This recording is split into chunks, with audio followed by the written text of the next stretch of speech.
Hello and welcome to the Andrew Richter Show. We have a very special guest today, Mr. Dennis Holman, who will be here to discuss the Watershed District and the financing with us, along with us being Andrew Richter, of course. Hi, Andrew. Hello. How's it going today? Couldn't be better. Good. It's a pleasure to be here on my show. So tell us about what's happening with this another expense in our pocket. Yeah, well, this kind of continues the series we've been doing on other governments within the state of Minnesota. If you've been watching the show, and judging by my ratings, you have. We've been doing things on the League of Minnesota Cities, Met Council, Botno Partnership, what I call Minnesota's shadow government. That there's all these people out there, all these groups, all these joint powers boards that have control and taxing authority. You know, Andrew, I heard that there were over 4,000 such groups just in Minnesota. Oh. Boy, I'll tell you, is there a bartender around here? Can I go home sick? Well, anyhow, today we're going to kind of delve into these watershed groups. Now, you might have heard them. I live in Crystal, and I'm nailed by two watershed groups, the Bassett Creek and Shingle Creek Watershed Associations. And they're part of an act created by the Minnesota State Legislature in 1982 called the Metropolitan Surface Water Management Act.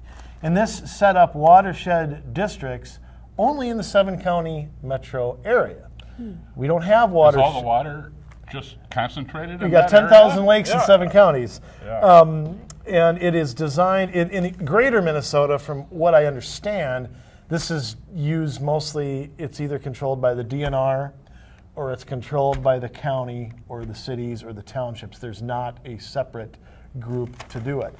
They deal with conservation, drainage, groundwater, land use, if you can believe that, and protecting species. Now, I don't know what outside of leeches, what's in the Shingle Creek watershed that we have to deal with, but so it's all encompassing. I mean, it's a lot bigger than we think. And just let me pull out, I got it somewhere, the map. This right here, I don't know how well you folks can see this. It's available on their website, BassettCreekWMO.org. You can go to map. Look at how large this is of an area, covering Crystal. I got the whole thing. Crystal, Golden Valley, Medicine Lake, Minneapolis, Minnetonka, New Hope, Plymouth, Robbinsdale, and St. Louis Park are all part of this. And Dennis, I know you got the map. This is the map. The Shingle Creek one. This is the map for Shingle Creek. And it's just there's as my house right there. extensive. Yeah, because it goes all the way out. There's a Bass Creek that comes all the way out from here, and then there's an Eagle Creek in here, and then they join up with Shingle Creek, which runs all the way through here, and it eventually empties into the Mississippi River. But it impacts, Shingle Creek flows through around 10 different cities.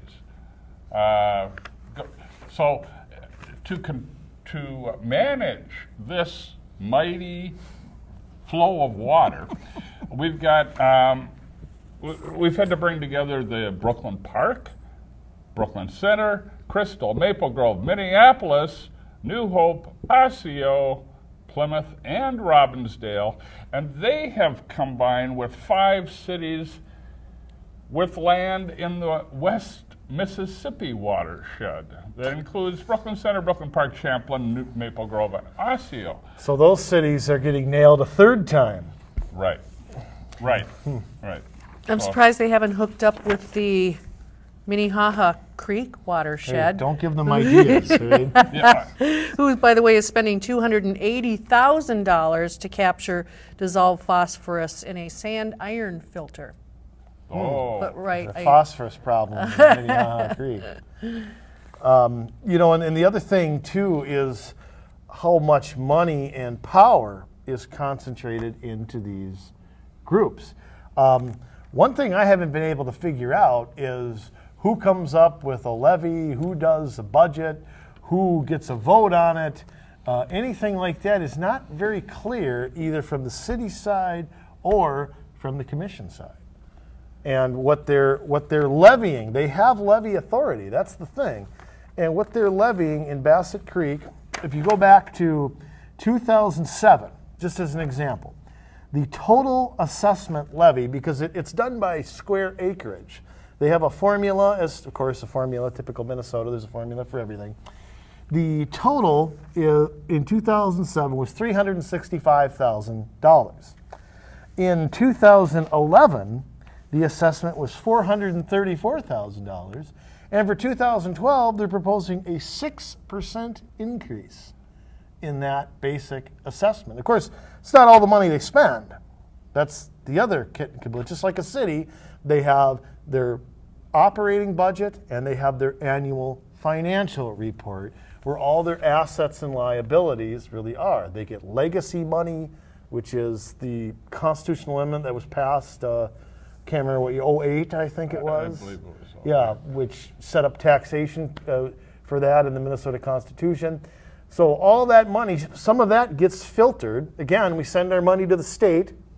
State filters it down and takes money for this and takes money for that. And then it gets filtered down into a largely unelected group here that has the joint powers in the Watershed District.